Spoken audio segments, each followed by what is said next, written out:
Galaxy Fold officially has competition. Huawei announced its own folding phone 2019 in Barcelona. The Mate X. Both cell phones are deployed to become a tablet and have the option for the 5G network. Both have high prices and will be available during this year. The Galaxy Fold has a small screen on the outside and a large one on the inside, while the Mate X uses a screen on the outside in 3 different ways.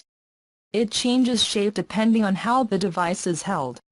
The Samsung phone comes with 4G or 5G and 6 cameras. Mate X has 4 cameras that you can see and one that will launch in March and 5G in all areas. And while the Galaxy Fold hinge will not be completely flat, Huawei boasts of the sophistication of its patented hinge.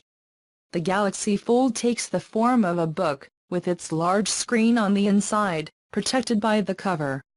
Except in this case, one of the covers has a screen.